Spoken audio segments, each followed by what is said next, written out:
மரணத்தை ஜெயித்து உயிரோடு எழுந்த இயேசு கிறிஸ்துவின் நாமத்தினாலே உங்கள் யாவருக்கும் என்னுடைய வாழ்த்துதலை வணக்கத்தை தெரிவித்துக் கொள்கிறேன். இந்த மாதம் முழுவதும் நம்முடைய ஜீவிய நாட்கள் எல்லாம் இயேசு கிறிஸ்துவனுடைய உயிர்த்தெழுதலினுடைய வல்லமை நம்முடைய வாழ்க்கையிலே விளங்குவதாக. இந்த மாதத்திற்கென்று நாம் தியானித்து சுதந்திரித்துக் கொள்ளும்படியாக தேவன் கொடுத்திருக்கிற வாக்குத்தத்த வசனம் ரோமருக்கு எழுதின நிருபம் 8ஆம் அதிகாரம் 11ஆம் வசனம். அன்றியும் இயேசுவை மரித்தோரிலிருந்து எழுப்பினவருடைய ஆவி உங்களில் வாசமாயிருந்தால் கிறிஸ்துவை மரித்தோரிலிருந்து எழுப்பினவர் உங்களில் வாசமாயிருக்கிற தம்முடைய ஆவியினாலே சாவுக்கு ஏதுவான உங்கள் சரீரங்களையும் உயிர்ப்பிப்பார். சாவுக்கு ஏதுவான உங்கள் சரீரங்களையும் உயிர்ப்பிப்பார். உங்கள் சரீரங்களையும் உயிர்ப்பிப்பார். இந்த வார்த்தையின்படியே ஆண்டவருடைய உயிர்த்தெழுதலினுடைய வல்லமை நம்ம ஒவ்வொருவருடைய சரீரங்களிலேயும் விளங்குவதாக. ஆவியானவர் உயிர்ப்பிப்பார் என்று சொல்லி இந்த வேத பகுதி சொல்லுகிறது. இயேசு கிறிஸ்துவை மரித்தோரிலிருந்து எழுப்பின ஆவியானவர் நம்முடைய சரீரத்தையும் அவர் உயிர்ப்பிப்பார் என்று சொல்லியிருக்கிறது. ஆவியானவர் உங்களிலே வாசமாய் இருந்தால் அவர் உங்களுடைய சாவுக்கு ஏதுவான சரீரங்களை உயிர்ப்பிப்பார் என்று சொல்லியிருக்கிறது. நம் ஒவ்வொருவரிலேயும் ஆவியானவர் வாசம் செய்கிறார். நம்மிலே அவர் தங்கி இருக்கிறார். இயேசுவை ஏற்றுக்கொண்டவர் ஒவ்வொருவர் மேலும், இயேசு கிறிஸ்துவின் மேல் நம்பிக்கையுள்ள ஒவ்வொருவருடைய இருதயத்திலேயும் சரீரத்திலேயும் ஆவியானவர் வாசம் செய்கிறார். விசுவாசிக்கிற அனைவருடைய இருதயத்தையும் அவர் ஆலயமாக மாற்றி அவர்களிலே வாசமாய் இருக்கிறார் என்று சொல்லி வேதம் சொல்லி இருக்கிறது. அப்படி நம்மில் அவர் வாசமாய் இருக்கும்போது நம்முடைய சரீரங்களை அவர் உயிர்ப்பிப்பாராம். செத்து போன சரீரங்களை அவர் உயிர்ப்பித்தார் என்று சொல்லி இயேசு கிறிஸ்துவை குறித்து நாம் வாசிக்கிறோம். அவர் உயிரோடே இருந்த நாட்களிலே 3.5 வருடம் அவர் சுவிசேஷத்தை பிரசங்கித்து நன்மை செய்கிறவராக சுற்றி திரிந்த நாட்களிலே அவர் மரித்து போன எவரினுடைய மகளை எழுப்பினார். நாயினூர் விதவையினுடைய மகனை அவர் எழுப்பினார். மாத்திரமல்ல, மரித்து 4 நாட்களான லாசருவையும் அவர் எழுப்பினார்.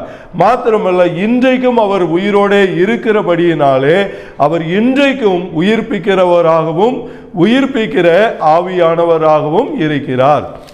என்னாகமம் புஸ்தகம் 14ஆம் அதிகாரம் 8ஆம் வசனத்தை நாம் வாசித்து பார்க்கும்போது, கர்த்தர் நம்மேல் பிரியமாயிருந்தால் அந்த தேசத்திலே நம்மை கொண்டு போய் பாலும் தேனும் ஓடுகிற அந்த தேசத்தை நமக்கு கொடுப்பார். கர்த்தர் நம்மேல் பிரியமாயிருந்தால் என்று சொல்லி கேள்வியோடு கூடிய ஒரு வார்த்தையை நாம் வாசிக்கிறோம். யோசுவாவும் காலேப்பும் கர்த்தர் நம்மேல் பிரியமாய் இருக்கிறார், நாம் அந்த தேசத்திற்கு போவோம், கர்த்தர் நம்மை கொண்டு போய் சேர்ப்பார் என்று சொல்லி, கானானுக்கு கொண்டு போய் சேர்ப்பார் என்று சொல்லி அவர்கள் விசுவாசித்தார்கள். அவ்விதமாகவே அவர்கள் கானானை சுதந்தரித்து கொண்டார்கள். அதே விதமாக ஆவியானவர் எனக்குள் வாசமாய் இருக்கிறார் என்று சொல்லி யார் யார் விசுவாசம் உள்ளவர்களாக இருக்கிறார்களோ அவர்கள் ஒவ்வொருவருடைய வாழ்க்கையிலையும் சரீரத்திலையும் உயிர்ப்பிக்கிற வல்லமை வேலை செய்து கொண்டே இருக்கும். நம்முடைய ஆண்டவர் பிதாவாகிய தேவன் உயிர்ப்பிக்கிற தேவனாக இருக்கிறார். இயேசு கிறிஸ்து உயிர்ப்பிக்கிறவராக இருக்கிறார். ஆவியானவர் உயிர்ப்பிக்கிறவராக இருக்கிறார். நாம் ஆவியிலே உயிர்ப்பிக்கப்பட்டவர்களாக இருக்கிறோம். நம்முடைய மரித்து போன ஆத்மாவிலே உயிர்ப்பிக்கப்பட்டவர்களாக இருக்கிறோம். மாத்திரமல்ல, சாவை நோக்கி சென்று கொண்டிருக்கிற, அழிவை நோக்கி சென்று கொண்டிருக்கிற சரீரங்களையும் ஆவியானவர் உயிர்ப்பிப்பார் என்று சொல்லி இந்த வேத பகுதியிலே நாம் வாசித்து பார்க்கிறோம். சிலருக்கு வாழ்க்கையானது காய்ந்து போனதாக காணப்படும், உலர்ந்து போனதாக காணப்படும், பட்டு போனதாக காணப்படும். சிலருக்கு சந்தோஷம் பட்டு போனதாக இருக்கும். சிலருக்கு அவர்கள் செய்கிற தொழில் பட்டு போன நிலைமையிலே இருக்கும். ஆனால் அப்படி காய்ந்து போய் பட்டு போய் உலர்ந்து போய் இருக்கிற எல்லாவற்றையும் ஆவியானவர் உயிர்ப்பிக்கிறவராக இருக்கிறார் என்று சொல்லி நாம் வாசிக்கிறோம்.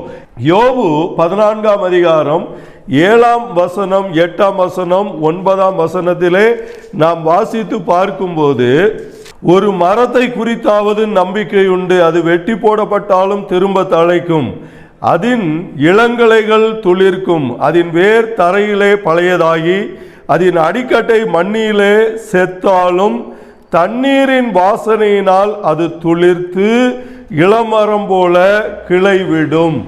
மரத்தை குறித்து இங்கே வேதம் சொல்லுகிறது. அது வெட்டப்பட்டு போனாலும், காய்ந்து போனாலும், உலர்ந்து போனாலும், அது தண்ணீர் இல்லாமல் காய்ந்து போயின நிலைமையிலே காணப்பட்டாலும் அது மீண்டுமாக துளிர்விடும். தண்ணீரின் வாசனை பட்டவுடனே அது செத்து போனதாக இருந்தாலும் துளிர்க்கும் என்று சொல்லி நாம் பார்க்கிறோம். அதே விதமாக சிலருக்கு சில காரியங்கள் நடக்கும் என்று சொல்லி நம்பிக்கொண்டிருந்திருப்பார்கள்.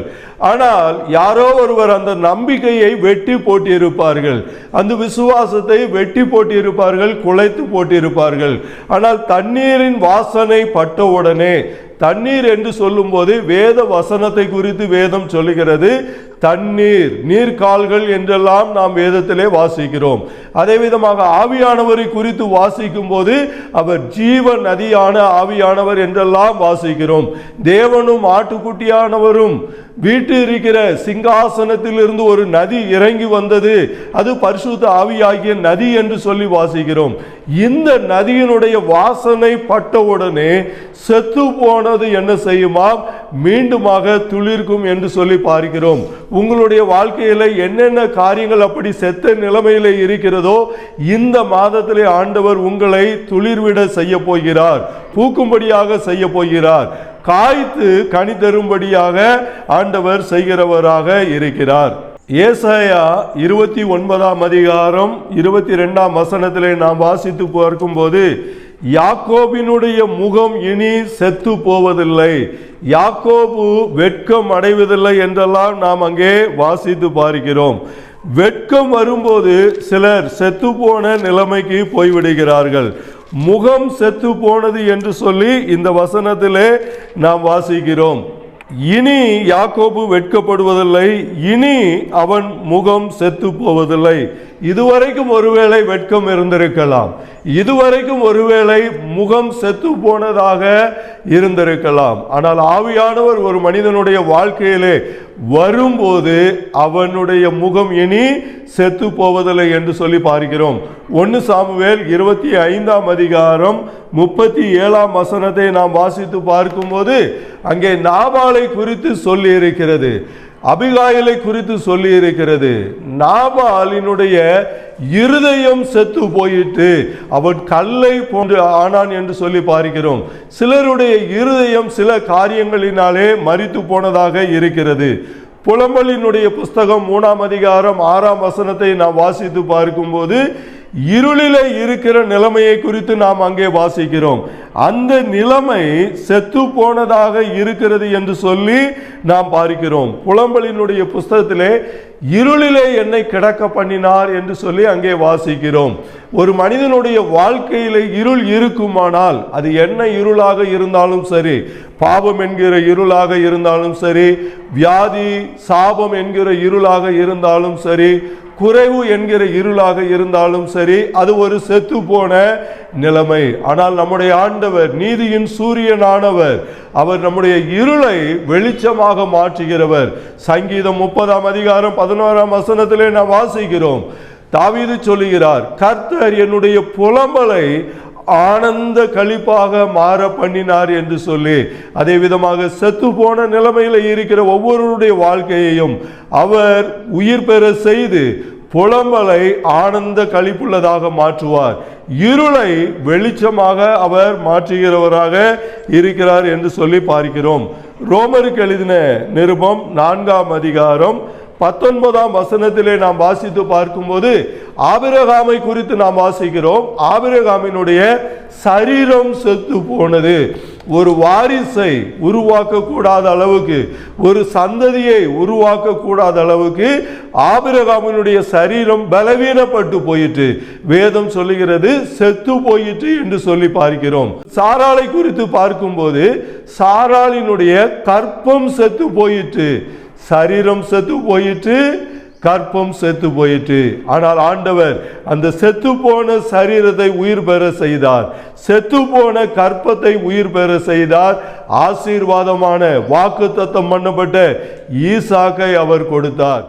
அதே விதமாக யார் யாருடைய சரீரம் செத்து போனதோ, கற்பம் செத்து போனதோ, உங்களுடைய வாழ்க்கையிலே ஆவியானவர் உயிர்ப்பிக்கிற வல்லமையினாலே உங்களுடைய சரீரங்களையும் கற்பங்களையும் உயிர்ப்பித்து உங்களுடைய வாழ்க்கையில் அவர் நன்மையை கொடுக்கிறவராக இருக்கிறார். 1 கொரிந்தியர் 3:16 சொல்லுகிறது, நீங்கள் தேவனுடைய ஆலயம் என்று அறியாதிருக்கிறீர்களா?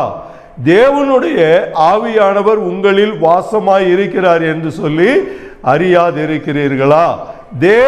தேவனுடைய ஆலயத்திலே அவர் வாசமாய் இருக்கிறார். தேவனுடைய ஆவியானவர் ஆலயத்திலே வாசமாய் இருக்கிறார். நாம் தான் தேவனுடைய ஆலயம். நம்முடைய சரீரத்தை அவர் ஆலயமாக்கி நம்மிலே அவர் வாசம் செய்கிறார். ஆதலால் ஆவியானவர் வாசம் செய்தால் சாவுக்கு ஏதுவான சரீரங்களை உயிர்ப்பிப்பார் என்று சொல்லி இருக்கிறது. சிலருக்கு பல நாட்களாக வியாதி இருந்து கொண்டே இருக்கும், அது சரியாய் இருக்காது. இந்த வார்த்தையை நம்புங்கள், ஆவியானவர் உங்களிலே வாசமாய் இருக்கிறார். நீங்கள் தேவனுடைய ஆலயம், தேவனை நம்புகிற, ரட்சிப்பை பெற்றுக்கொண்ட, பாவ மன்னிப்பை பெற்றுக்கொண்ட நீங்கள் தேவனுடைய ஆலயம் என்று சொல்லி இருக்கிறது. அப்படி இருக்கும்போது அந்த வியாதி உங்களுடைய சரீரத்திலே இனி இருக்காது, இருக்க கூடாது.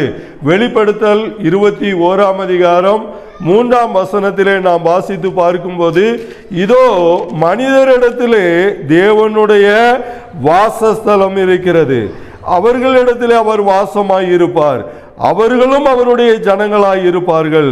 தேவன் தாமே அவர்களோட கூட இருந்து அவர்களுடைய தேவனாக இருப்பார். இப்படி சொல்லிவிட்டு அடுத்த வசனம், கீழே உள்ள வசனங்களை எல்லாம் நாம் வாசித்து பார்க்கும்போது, கர்த்தர் நம்மிலே வாசமாய் இருக்கும்போது, நம்மோடு கூட இருக்கும்போது கண்ணீர் இருக்காது, கண்ணீர் யாவையும் துடைப்பார். இனி மரணம் இல்லை, அலறுதலும் இல்லை, பசி இல்லை, தாகம் இல்லை என்றெல்லாம் நாம் வாசித்து பார்க்கிறோம். ஆவியானவர் நம்முடைய வாழ்க்கையில இருக்கும்போது நம்முடைய குறைவுகள் எல்லாவற்றையும் அவர் நிறைவாய் மாற்றுகிறவராக இருக்கிறார். இந்த உயிர்த்தெழுந்த பண்டிகையை கொண்டாடுகிற இந்த மாதத்தில் தானே உங்களுடைய வாழ்க்கையிலையும் ஆவியானவருடைய உயிர்ப்பிப்பு எந்த காரியங்கள் மரித்து போன நிலைமையில இருக்கிறதோ அந்த காரியத்திலே உயிர்ப்பிக்கிற வல்லமை வெளிப்பட்டு ஒரு பெரிய அற்புதத்தை, அடையாளத்தை செய்வாராக. நாம் ஜெபிப்போம். பரலோக பிதாவே, இயேசுவின் நாமத்தில் உம்மை துதிக்கிறோம், சோஸ்தரிக்கிறோம், நன்றி செலுத்துகிறோம். ஆண்டவரே, கிறிஸ்துவை மரித்தோரிலிருந்து எழுப்பின ஆவியானவர் என்னுடைய வாழ்க்கையில, எங்களுடைய வாழ்க்கையில இருக்கிறீர்.